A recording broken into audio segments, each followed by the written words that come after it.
नमस्कार। आप देख रहे हैं रिपब्लिक राजस्थान और मैं हूं आपका साथी हर्ष।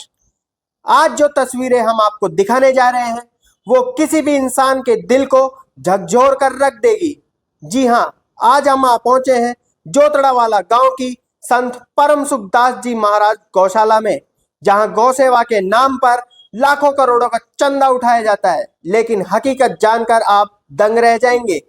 गौ माता, जिन्हें हमारी संस्कृति में मां का दर्जा दिया जाता है, आज यहाँ दर्द से तड़प रही है। चारों तरफ कीचड़, गिरे हुए पत्थर, यहाँ तक कि इनको बैठने के लिए समतल जमीन तक उपलब्ध नहीं है। बीमार और घायल गाय बिना इलाज के पड़े पड़े तड़प रही है। सबसे बड़ी शर्मनाक बात, सैकड़ों गायों के लिए सिर्फ एक डॉक्टर। भला ये कैसी सेवा है? ये कैसी गौशाला है? ये प्रशासन की गलती भर नहीं, बल्कि ये तो ट्रस्टी की सीधी लापरवाही और धोखाधड़ी है। चंदे के नाम पर पैसा बटोरो और फिर गौ माता को मरने के लिए छोड़ दो। ये दृश्य किसी नरक से कम नहीं है। ये गौशाला नहीं, बल्कि गायों की कब्रगाह बन चुकी है। चलिए चलते हैं सीधा ग्राउंड जीरो पर और जानते हैं आगे का हाल हमारे सहयोगी रिपोर्टर धर्मेंद्र सिंह से। नमस्कार, और आप देख रहे हैं रिपब्लिक राजस्थान न्यूज। और आज हम आए हैं सांगानेर के अंतर्गत आता है ये जोतड़वाला गांव है। इसमें एक गौशाला है और ये ट्रस्टियों का गौशाला है। और ट्रस्ट क्या करते हैं, गाय के पैसों को ले जाते हैं। और गायों की जो स्थिति है, मैं कैमरामैन से कहूँगा दिखाइए, पत्थर में किस तरह से इनकी कोई ना तो साफ सफाई है, ना मतलब कुछ भी है, ना इनको खाने को मैं देख रहा हूँ कुछ इन पे खाने का भी नहीं है। इस तरह से गाय खड़ी है बाहर कीचड़ में, और बारिश भी नहीं है, फिर भी कीचड़ है। आइए हम और जगह भी दिखाते हैं और आइए हम जानते हैं।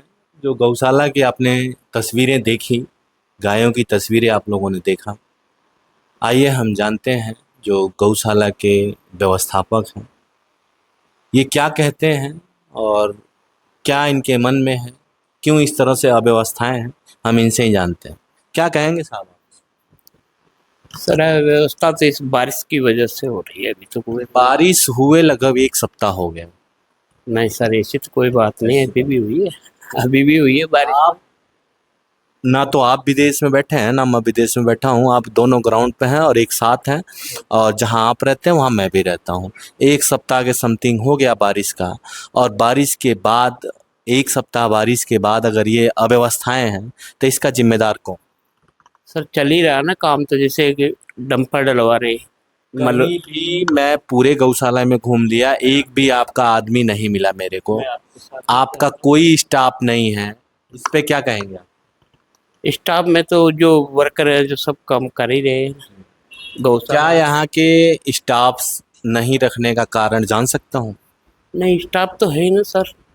हर बाड़े में आदमी लग रहा है। हर बाड़े में मैं घूमा हूँ, किसी भी बाड़े में आदमी नहीं मिला मेरे को। वो आपको मैं बताता हूँ। आप नहीं, बताएंगे। मैं आपको देख के अगर निकलेंगे ये, चूंकि आप सबको पता लग गया कि मैं यहाँ आया हूँ, तो अपने अपने उसमें, चूंकि मेरे को लगभग आधे घंटे से मैं घूम रहा हूँ आपके गौशाला में, और मेरे को स्टाफ ने, कई गायें तड़प रही हैं बीमारी से। सुनिए, एक्सीडेंट उठा के लेके आते बीमारी से तड़प रही हैं।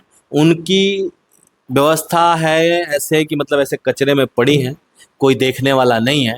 क्या ये ट्रस्टी जो है यहाँ के केवल फंड चुराने के लिए ट्रस्ट बनाए हैं, या गायों की सेवा करने के लिए ट्रस्ट बनाए हैं?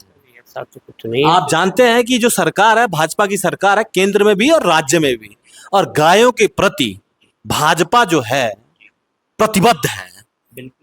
और आप लोग गायों के साथ जो दुर्व्यवहार कर रहे हैं गौशाला खोल करके, ये अच्छी बात नहीं है सर।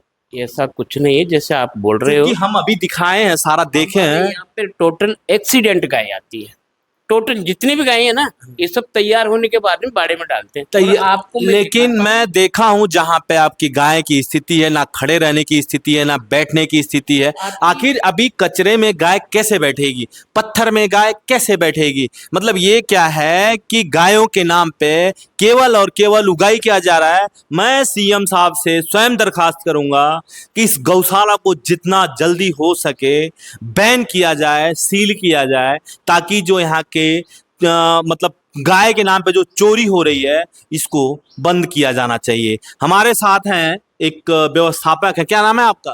किशन गोपाल साहब। किशन गोपाल जी हैं। मतलब इनके पास कोई व्यवस्था नहीं है। अब ये कह रहे हैं कि चलिए मैं दिखाऊंगा, मैं पूरे आधे घंटे से घूम रहा हूँ, अब मेरे आने के बाद गाड़ी इन्होंने देखा है लोगों ने, तो हो सकता है कि स्टाफ इनका निकला हो। और अभी हम एक डॉक्टर भी हैं, हम इनसे बात करते हैं डॉक्टर क्या कहते हैं। लेकिन मैं सीएम साहब से फिर यही कहूँगा कि इस गौशाला को जितना जल्द से जल्द हो गवर्नमेंट के हाथ में लें। और जो ये गायों के नाम पे उगाही चल रही है ये ठीक बात नहीं है, क्योंकि बीजेपी की सरकार राजस्थान में भी है और बीजेपी की सरकार केंद्र में भी है। और बीजेपी की सरकार होने के बाद भजन लाल शर्मा जी या नरेंद्र मोदी जी, ये दोनों लोग गायों को लेके जितना निष्ठावान दिखाते हैं, निष्ठता दिखाते हैं, क्या वो धरातल पे आप दिखाएंगे? आपसे उम्मीद है कि इस गौशाला को जितना जल्दी हो सकेगा आप इसको सील करेंगे और यहाँ की जांच करके जो ये पैसा उगाही का काम किए हैं उनके खिलाफ इंक्वायरी जरूर करेंगे। कैमरामैन हर्ष के साथ मैं धर्मेंद्र सिंह, नमस्कार। तो आपने देखा गौ सेवा के नाम पर हो रहा है ये खेल और गौ माता की बदहाल स्थिति को। अब सवाल जनता पूछ रही है कि ट्रस्टी आखिर कब तक इस पवित्र नाम की आड़ में लूट मचाते रहेंगे और इन निर्दोष गायों की जान से खिलवाड़ कब तक होता रहेगा। आप सभी से अपील है इस वीडियो को ज्यादा से ज्यादा शेयर कीजिए ताकि प्रशासन तक जनता की आवाज पहुंच सके। मैं हर्ष फिर से हाजिर रहूंगा एक नई और ताजा खबर के साथ। तब तक के लिए बने रहिए रिपब्लिक राजस्थान में। आपके मुद्दे, आपकी आवाज। नमस्कार।